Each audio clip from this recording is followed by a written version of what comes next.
कुलदैवत छत्रपती शिवाजी महाराज, वंदनीय हिंदू हृदय सम्राट शिवसेना प्रमुख बाळासाहेब ठाकरे, महाराष्ट्राचे कुटुंब प्रमुख तथा शिवसेना पक्षप्रमुख उद्धवजी ठाकरे, 2024च्या लोकसभा निवडणुकीच्या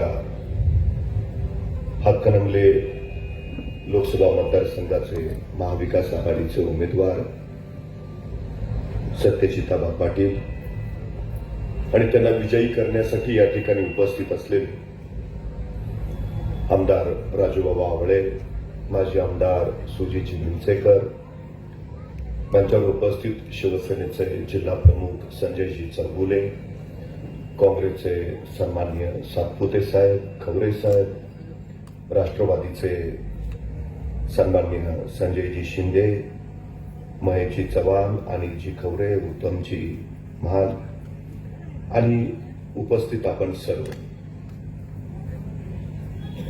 डॉक्टर बाबासाहेब आंबेडकरांनी या देशाला ज्यावेळी संविधान समर्पित केलं त्या दिवशी ते अत्यंत आनंदी मुद्रेनं संसदेच्या बाहेर पडले. त्यांच्या चेहऱ्यावरचा आनंद बघून आचार्य कृपलानी यांनी विचारलं की डॉक्टर साहेब, आज तुम्ही प्रचंड आनंदी दिसताय. आणि डॉक्टर बाबासाहेब आंबेडकर त्यावेळी असं म्हणाले की पूर्वी राजा राणीच्या पोटातून जन्माला यायचा, आता तो मतपेटीतून जन्माला येईल. हे लोकशाहीचं सगळ्यात मोठं वैभव आहे. पण त्याचवेळी आचार्य कृपलानी असं म्हणाले की तुमचं खरं आहे, पण आपली लोक अडाणी आहेत, आपली लोक अज्ञानी आहेत, त्यांची मतं कोणी विकतही घेऊ शकतं. डॉक्टर बाबासाहेब आंबेडकर म्हणाले बरोबर, पण ज्या दिवशी इथल्या मतदारांना त्यांच्या मताची किंमत कळेल त्या दिवशी इथला मतदारच इथला राजा असेल, ही सगळ्यात मोठी गोष्ट आहे. निवडणुका हा खरं तर लोकशाहीचा उत्सव आहे. देशाचं भविष्य घडवून पाहणाऱ्या आणि त्यासाठी योग्य निर्णय घेणाऱ्या मतदारांचा तो उत्सव आहे. पण दुर्दैवानं गेल्या काही वर्षामध्ये राजकारणाच्या पुलाखालून बरंचसं वेडवाकडं पाणी वाहून गेलं आणि राजकारणाची दशा आणि दिशा बदलून गेली. पूर्वीच्या काळी मतपेट्या पळवल्या जायच्या, नंतर आमदार पळवायला लागले, आता तर पक्षच पळवून घेऊन जात आहेत. आम्ही कुठल्या दिशेला चाललो हेच आम्हाला नेमकं कळेना. डॉक्टर बाबासाहेब आंबेडकरांना कदाचित हे त्यावेळी कळालं असावं, मग त्यावेळी असं लिहून ठेवलंय की भले जरी सगळे नेते विकले गेले तरी माझं संविधान सुरक्षित राहील, कारण माझं संविधान सर्वसामान्य माणसांच्या हातात आहे आणि माझा सर्वसामान्य माणसांवर विश्वास आहे. या देशाची उज्ज्वल भविष्यता, या देशातली लोकशाही, या देशाचं संविधान हे राखायची जबाबदारी कुणा नेत्यावर नाही तर ती जनतेवर आहे. हे पहिल्या जनतेनं लक्षात घेतलं पाहिजे. त्यामुळे 2024ची लोकसभेची निवडणूक ही नेत्यांची निवडणूक नाही, तर ही जनतेनं हातात घेतलेली निवडणूक आहे. ही वास्तविकता आपण लक्षात घेतली पाहिजे. ग्रामपंचायतीची निवडणूक आपण जितक्या गांभीर्याने घेतो, गल्ली गल्लीत वरणावरणात जी मतदानाची रणधुमाळी आणि जी वावटळ उठते, तशी लोकसभेच्या निवडणुकीत आपल्याला गावागावात ती वावटळ दिसत नाही. याचं कारण तो आपला विषय नाही, अशी अनेक मतदारांची भूमिका आहे. पण ज्यावेळी तुम्ही एखादं घर बांधायला काढता, घरासाठी तुम्हाला सिमेंट आवश्यक असतं, त्या सिमेंटचा दर कोण ठरवतं? तुमची ग्रामपंचायत नाही, केंद्र सरकार ठरवतं. तुमच्या घरावर किती टॅक्स लावायचा कोण ठरवतं? धोरण केंद्र सरकार ठरवतं. तुम्हाला शुद्ध पाणी प्यायला हवं, तुमच्या शेतीला सिंचन हवं, हे कोण धोरण ठरवतं? हे ग्रामपंचायत पंचायत समिती नाही, हे केंद्र सरकार ठरवतं. तुमच्या मुलांना योग्य शिक्षण मिळायला हवं, त्यांना मोफत शिक्षण मिळायला हवं, हे धोरण कोण ठरवतं? हे केंद्र सरकार ठरवतं. तुमच्या जगण्याची सगळी धोरण नाही, ते केंद्र सरकार ठरवतं. एक वेळ ग्रामपंचायतीच्या निवडणुकीकडे दुर्लक्ष केलं तरी चालेल, पण राष्ट्राच्या लोकसभेच्या निवडणुकीकडे प्रत्येक मतदारानं गांभीर्यानं बघितलंच पाहिजे, कारण हा तुमच्या जगण्याचा विषय आहे. आणि लक्षात घेतलं पाहिजे नेमकं काय चाललंय. आज परिस्थिती काय आहे? महाराष्ट्राचं राजकारण सुसंस्कृत मानलं गेलं, विलक्षण सुसंस्कृत. महात्मा गांधींनी दिलेली नैतिक मूल्य महाराष्ट्रानं राजकारणामध्ये कायम जपलीत. आदरणीय यशवंतराव चव्हाणांचं सुसंस्कृत राजकारण हा राजकारणात समोरचा सगळ्यात मोठा आदर्श आहे. पण आज महाराष्ट्राच्या राजकारणाची अवस्था काय आहे? परवा आमचा एक मित्र धावत आला, म्हटलं आमच्या चिंटूला बघितलंस का? म्हटलं नाही. म्हटलं तास झाला सापडेनाच झालाय. मी म्हटलं मी बघतो तूही बघ. अर्ध्या तासानं त्याला चिंटू सापडला, माझ्या समोर घेऊन आला. मी म्हटलं अरे वा सापडला वाटतं. मग मी चिंटूला विचारलं कुठे गेला होता? चिंटू म्हटला गुवाहाटीला. मला काय कळेना. म्हटलं म्हणजे? नाही म्हटलं आम्ही खोके खोके खेळत होतो. कुठल्या दिशेला घेऊन निघालो आम्ही उद्याच्या पिढीला? काय आदर्श ठेवतोय आम्ही उद्याच्या पिढीसमोर? राजकारण कशासाठी? खोक्यांचा खेळ खेळण्यासाठी का या देशातल्या प्रत्येक नागरिकाला त्याचे मूलभूत आणि पायाभूत अधिकार देण्यासाठी? याचा विचार आम्ही प्रामुख्याने केला पाहिजे.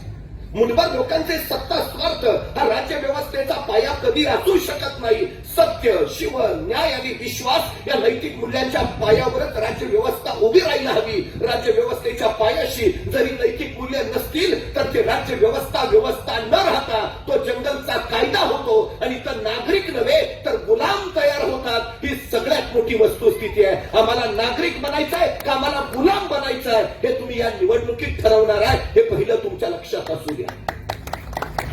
काय बनायचंय आम्हाला? या देशाचं सुसंस्कृत नागरिक का गुलाम? उद्धवजी ठाकरे मुख्यमंत्री झाले, भाजपने शिवसेनेला संपवण्याचा प्रयत्न केला. का केला तेही मी पुढे सांगेन.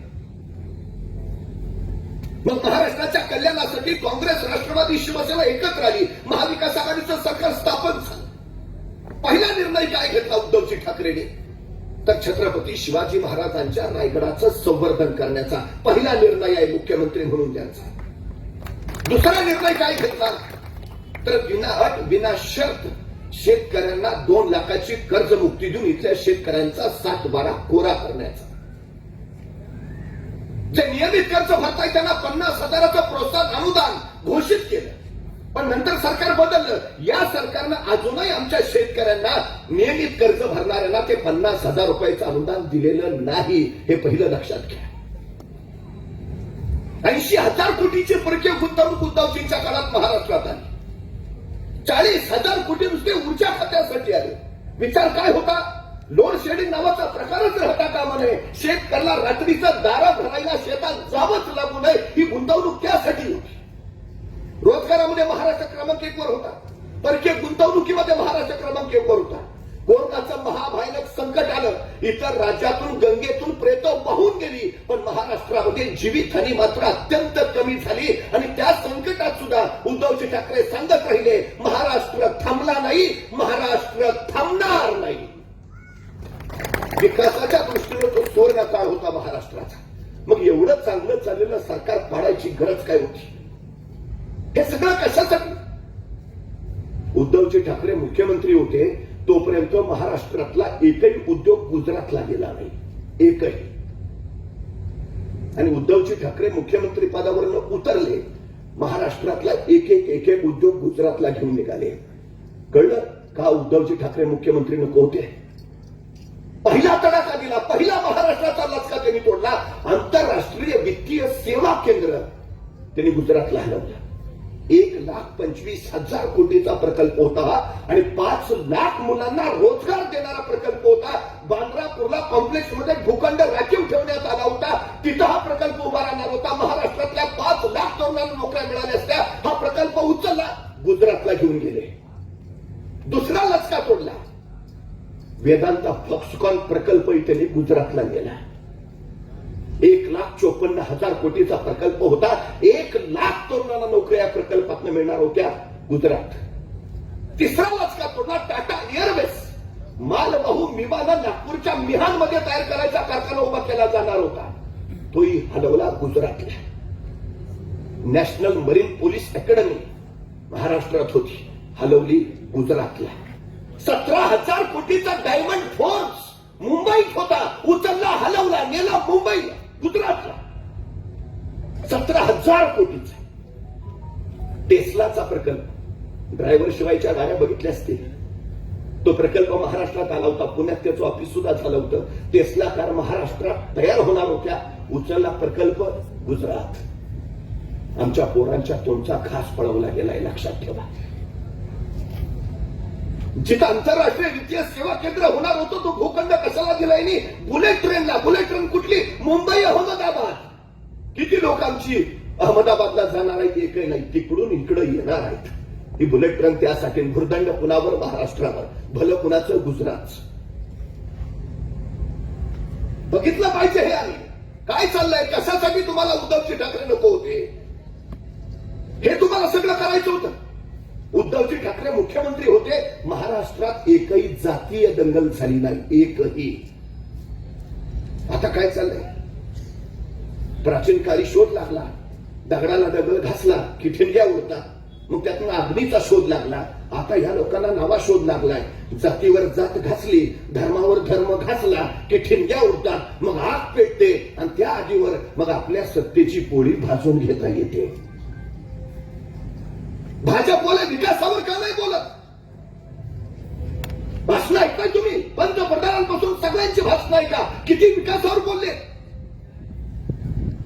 मोदीची की गॅरंटी 600 कोटी रुपये रोज खर्च करतायत आणि जाहिराती चालल्यात. 600 कोटी कुणाच्या खिशात आले? तुमच्या माझ्या खिशात आले. काय झालं त्यांच्या जाहिरातीतलं नेमकं? एक राजा होता, त्याच्या दरबारात एक गायक आला. गायनाची मैफल चालू झाली. गायक सुंदर गाणं म्हणायला लागला आणि त्याचं गाणं ऐकून राजा प्रचंड खुश झाला. मला बहुत खूप काय गातो सुवाद, 15 लाख तुझ्या खात्यावर जमा करतो, बक्षीसच. आता राजानं 15 लाख खात्यावर जमा करतो म्हटल्यावर गायकाचा उरच भरून आला. एवढं मोठं बक्षीस कधी मिळालंच नव्हतं. त्याने आणखी चांगलं गायला सुरुवात केली, आणखी चांगलं गायला सुरुवात केली. त्याचं गाणं ऐकलं, राजा प्रचंड खुश झाला. मला बहुत खूप दिलं, पक्क घर तुला दिलं. आता तर गायकाला काय खरेच नाही. इतका आनंद, आणखी चांगलं गायला लागला. राजा आणखी खुश झाला. दिली, पोराला नोकरी दिली तुझ्या, सोड विषय सोड. गायक म्हटला कालचीच मिटली आयुष्याची. खात्यावर 15 लाख, पक्क घर, पोरला नोकरी म्हणल्यावर आणखी काय पाहिजे. गड्या आनंदित होऊनच घरी आला. बायकोला म्हणाला, आज दरबारात गायनाची मैफल झाली. माझं गाणं ऐकून राजा प्रचंड खुश झाला. त्याने पहिल्यांदा 15 लाख खात्यावर जमा करतो सांगितलं, नंतर पक्क घर देतो म्हटले, नंतर 2 पोराला नोकरी देतो म्हटले. बायको म्हणली, बरं झालं बाई, आता अच्छे दिन येणार. दोघंही खुश, अच्छे दिन येणार. पण महिना झाला, 2 महिने झाले, 6 महिने झालं, वर्ष झालं, 2 वर्ष, 3 वर्ष, 4 वर्ष. ना 15 लाख खात्यावर आले, ना पक्क घर आलं, ना पोराला नोकरी मिळाली. एक दिवशी बायको संतापली, नवऱ्याला सरळ म्हणाली, गप उठायचं, राजाकडे जायचं. आणि ते काय 15 लाख पक्क घर, पोराला नोकरी घ्यायची, तेव्हा घरात पाय ठेवायचा. आता पर्यायच नव्हता. बिचारा गायक गेला राजाच्या दरबारात. मला महाराज, 4 वर्षापूर्वी आपली मैफल झालेली, तुम्ही माझं गाणं ऐकून प्रचंड खुश झाला. मला 15 लाख खात्यावर जमा करतो म्हटला, नंतर पक्क घर देतो म्हटला, मग पोराला नोकरी देतो म्हटला. महाराज, 4 वर्ष झाली, अजून काहीच मिळालं नाही. तसे महाराज म्हटले, हे बघ, तुझं गाणं ऐकलं की माझे कान खुश व्हायचे, आणि माझं बक्षीस ऐकलं की तुझे कान खुश व्हायचे.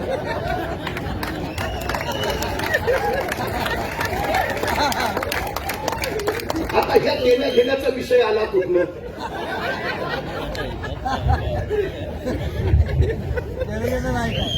अहो, आमचं तरी काय झालं? त्यांनी घोषणा केल्या, आमचे कान खुश, आम्ही मतं दिली, ते खुश. ह्या लेण्या घेण्याचा विषय येतो कुठं? अहो, विचारायला हवं ना आम्ही.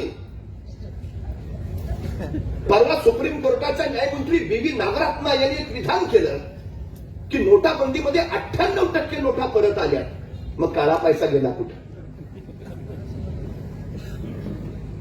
नोटाबंदी हा काळा पैसा पांढरा करण्याचा सर्वोत्तम मार्ग होता, हे सुप्रीम कोर्टाच्या न्यायमंत्री बी.व्ही. नागरत्ना म्हणतायत. किती त्या रांगेत मेली?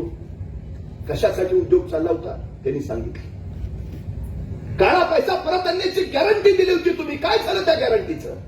15 लाख खात्यावर जमा करतो म्हटलं होता. काय झालं त्या गॅरंटीचं?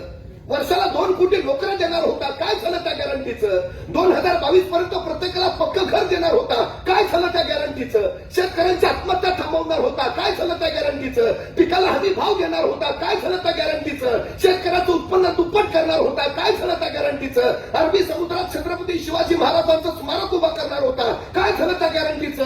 हिंदू बिलमध्ये डॉक्टर बाबासाहेब आंबेडकरांचं स्मारक उभा करणार होता, काय झालं त्या गॅरंटीचं? आदर्श गावं बनवणार होता, काय झालं त्या गॅरंटीचं? महागाई कमी करणार होता, काय झालं त्या गॅरंटीचं? स्मार्ट सिटी तयार करणार होता, काय झालं त्या गॅरंटीचं? काय झालं मेक इन इंडियाचं? काय झालं स्मार्ट इंडियाचं? काय झालं स्किल इंडियाचं? काय झालं डिजिटल इंडियाचं? अहो काय झालं आत्मनिर्भर भारताचं? अहो भारताला आत्मनिर्भर करायचं राहू द्या, स्वतःचा पक्ष तरी आधी आत्मनिर्भर करा. आमदार साहेब, भाजपच्या लोकसभेच्या या निवडणुकीत त्यांची 116 उमेदवार बाहेरचे आहेत. पण मला ते काय कळलं ना हो, म्हणलं शिवसेना फोडली, सत्ता मिळवायसाठी फोडली, आमचे 40 गद्दार गेले, पण आता तरी गप बसतील सत्ता मिळाल्या. त्यांनी परत राष्ट्रवादी फोडली, परत 40 चोर घेतले, पण म्हणलं आता तरी गप बसतील. परत त्यांनी काँग्रेसचे आदर्श नेते पण घेऊन टाकले, म्हटलं आता तरी गप बसतील. तोपर्यंत त्यांनी मनसेही घेतली, म्हटलं आता तरी थांबाल. तर अर्थमंत्री निर्मला सीतारामन म्हणाल्या, आमचे दरवाजे सगळ्यांसाठीच उघडे आहेत. अहो म्हटलं त्यातनं भ्रष्टाचारी पण आत येतात, येणारच, दरवाजा उघडाच आहे. तुमचं वॉशिंग मशीन आहे का वॉशिंग डेपो आहे? येईल त्याला सगळेच आत, सगळ्यांनाच एंट्री. मला कळेना नेमका प्रकार काय आहे. आणि मग मिंचेकर साहेब लक्षात आलं, वन नेशन वन टॅक्स सारखी ह्यांचं नवं धोरण आहे, वन नेशन वन पार्टी.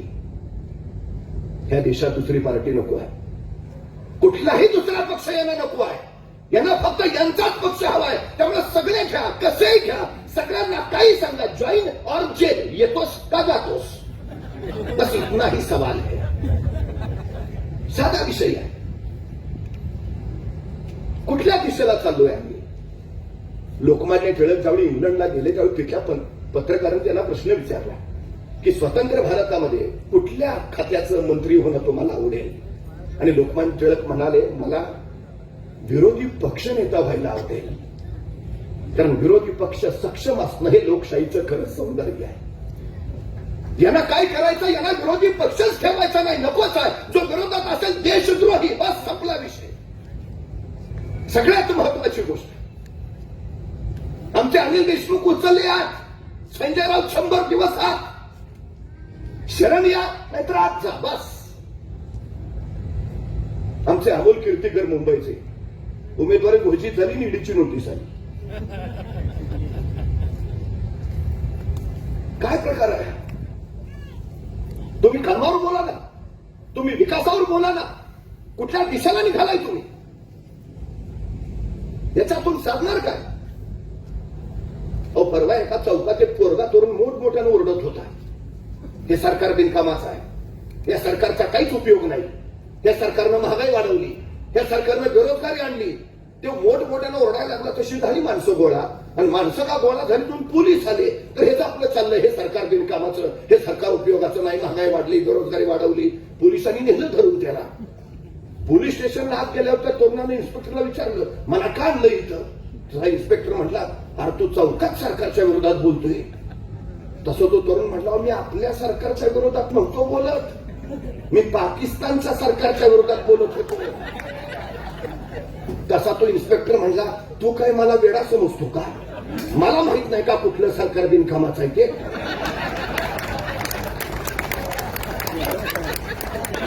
मला माहित नाही का महागाई कुणी वाढवली ते? मला माहित नाही का कुणी बेरोजगारी वाढवली? आता तू सांगतो का मला? पोरापासून प्रशासनाच्या अधिकाऱ्यापर्यंत सगळ्यांना माहित आहे हे उद्योग कोणाचा आहे. काय गरज आहे? 35 रुपये लिटर दराने पेट्रोल देऊ अशी 2014ला गॅरंटी दिली होती. 2014ला 64 रुपये पेट्रोल होतं, आज 110 रुपये झालंय. 2014ला 56 रुपये लिटर डिझेल होतं, आज 96 रुपये डिझेल झालंय. प्रत्येक पेट्रोल पंपावर मोठा बॅनर, उज्ज्वला गॅस योजना. परवा आमच्या शेजारच्या काकू म्हणल्या, पूर्वी माझे पाय खूप दुखायचे, उठता बसताना मला प्रचंड वेदना व्हायच्या, गुडघ्याचा तर मला भयानक त्रास होता, पण नंतर मला उज्ज्वला गॅस योजनेबद्दल कळालं.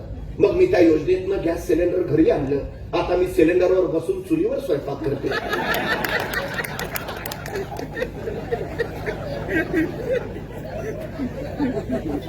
400 रुपयाला सिलेंडर होता, 1150 रुपये झालाय.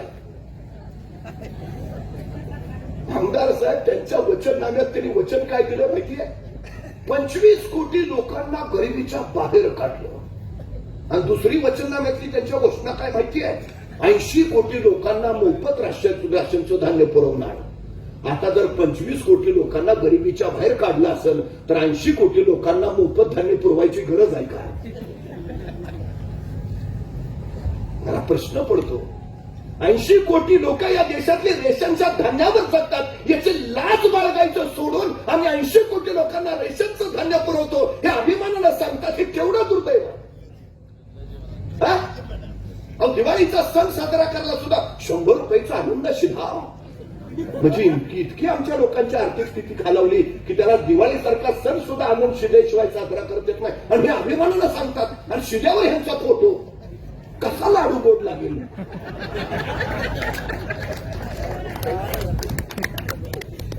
मग प्रश्नच आहे हो सगळा. परवा आमच्या काही शेतकऱ्यांनी एसपीनं पत्र लिहिलं. म्हणजे आम्हाला पीक विम्याचे पैसे मिळालेत, पण पैसे घरी नेण्यासाठी आम्हाला पोलीस संरक्षण पाहिजे. एसपी आमचा आवाज झाला. त्याने शेतकऱ्यांना विचारलं, म्हणजे किती पैसे मिळाले? शेतकरी म्हणला 27 रुपये. अहो काय क्रूर चेष्टा लावली तुम्ही शेतकऱ्याची. कमीत कमी एकरी 1 लाख रुपये खर्च येतो शेतकऱ्याला. तुम्ही विमा किती देता? 27 रुपये. अहो बघा ना, 70 वर्षामध्ये शेतकऱ्याच्या शेतीसाठी लागणाऱ्या कुठल्याही वस्तूवर टॅक्स नव्हता.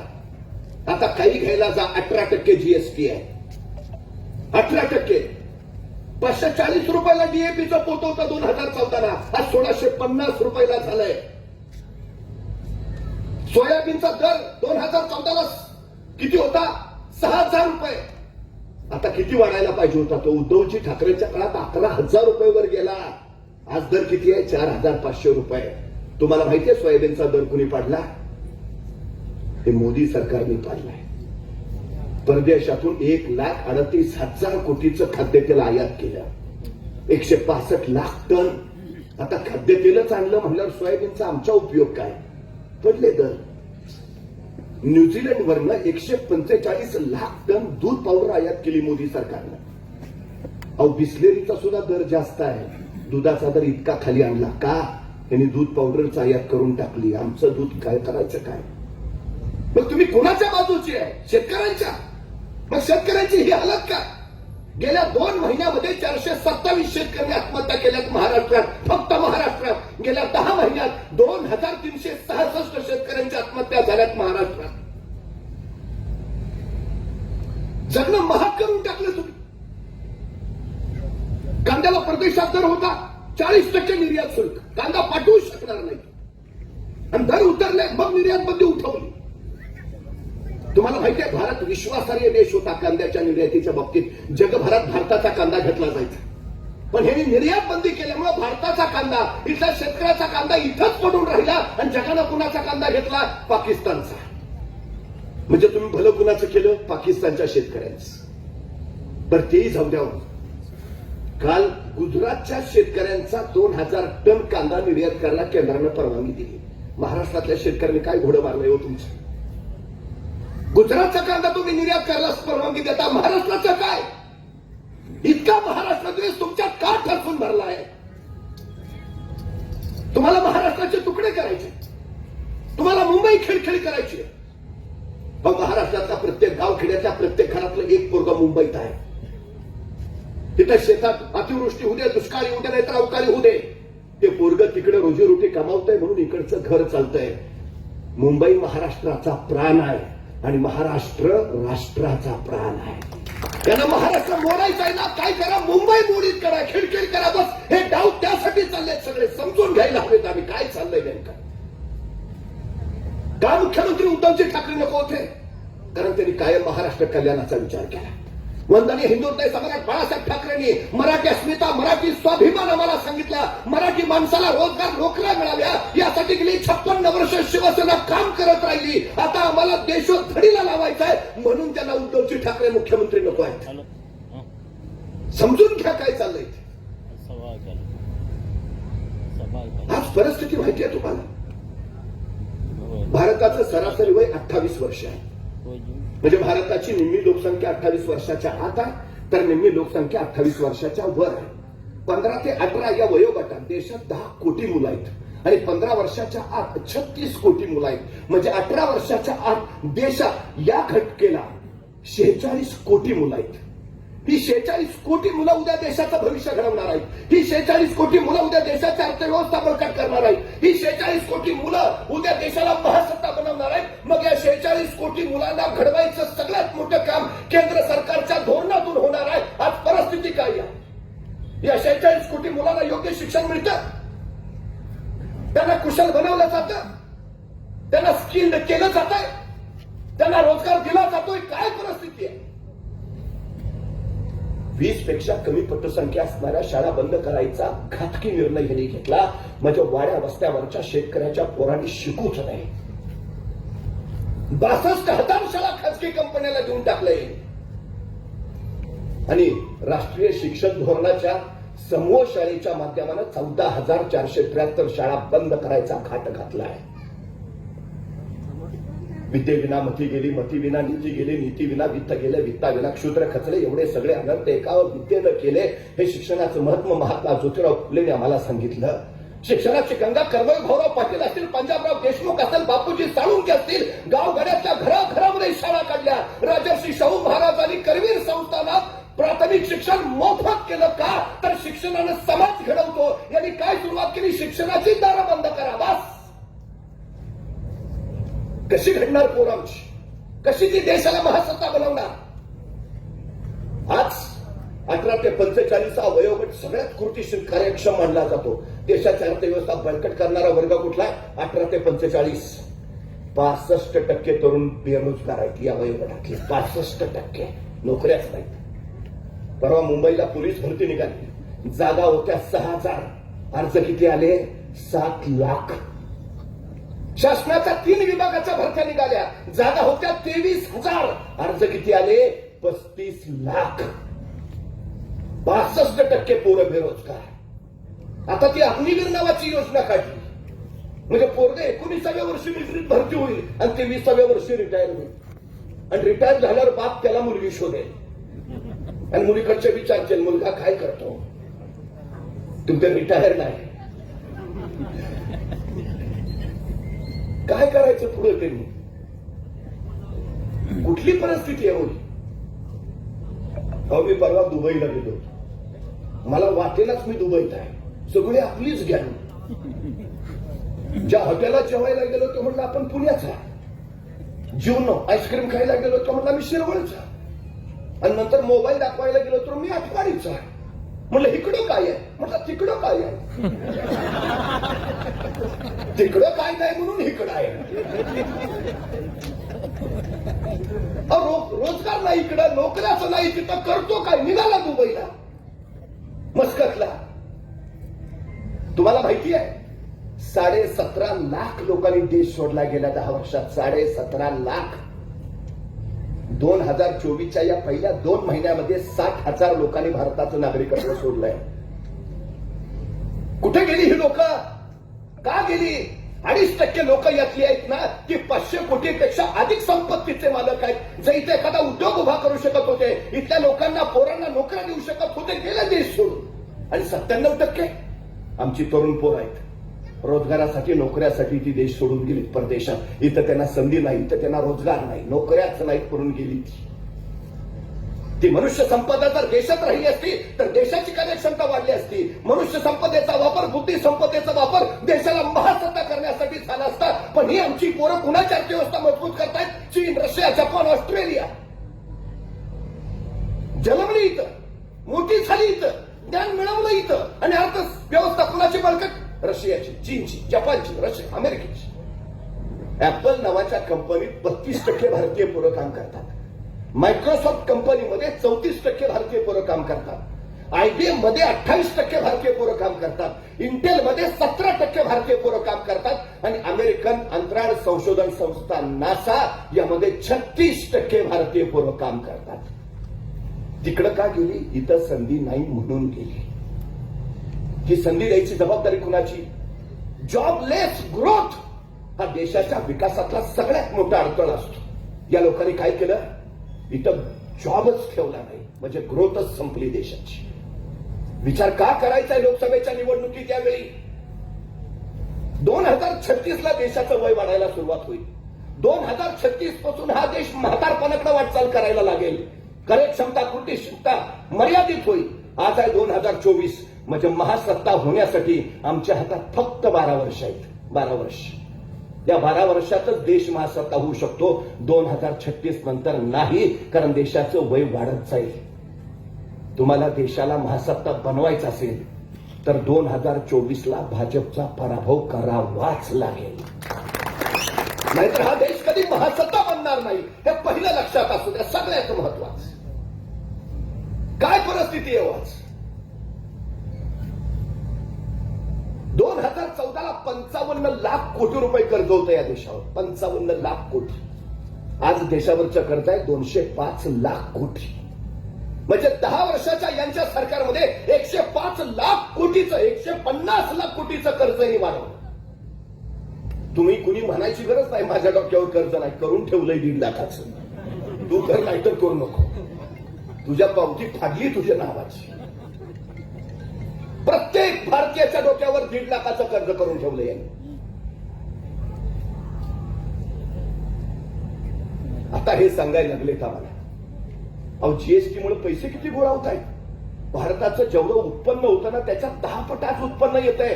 या मार्च मधलं देशाचं जीएसटीचं उत्पन्न किती आहे माहिती आहे? 1.78 लाख कोटी. इतकं उत्पन्न वाढलंय जीएसटीनं देशाचं. मग इकडून इतकं उत्पन्न 150 कोटी, 150 लाख कोटी कर्ज उचललंय तुम्ही. मग हे सगळे पैसे गेले कुठं? कधी विचार केलाय? 3 रुपयाला मिळणारा चहा 10 रुपयावर गेला. ते म्हणते 11% जीएसटी. साखरेवर जीएसटी, दुधावर जीएसटी, बिस्लरीचं पाणी घेतलं तर पाण्यावर पण आहे जीएसटी. केवढी संपत्ती, केवढा उत्पन्नाचा भाग आहे. मग ह्याचा वापर होतो कुठं, कुणासाठी होतोय, काय चाललंय? अहो पहाटेचा शपथविधी का झाला माहितीये का तुम्हाला? त्या 15 तासामध्ये केंद्रानं दिलेले 40,000 कोटी फडणवीसांनी परत दिल्लीला पाठवले. 40,000 कोटी 15 तासातला खेळ आहे. काय एवढा महाराष्ट्र द्वेष आहे?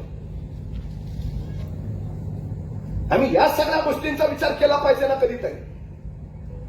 इथला शेतकरी सुखी नाही, घरातली गृहिणी सुखी नाही, तरुण बेरोजगार आहे.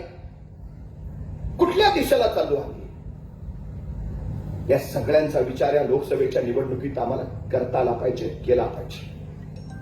नेहमी सांगतो, एका शेतकऱ्याच्या घरात एका मांजरीला पिल्लं झाली आणि पिल्लं जन्माला आल्याबरोबर अच्छेदीन ओरडायला लागली.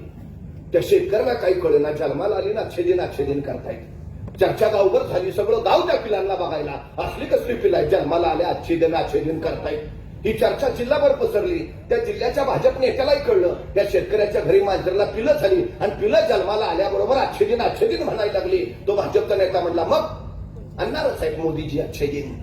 पिलांना पण कळतंय. आणि ती पिल्ला बघायला तोच घरी आला शेतकऱ्याच्या.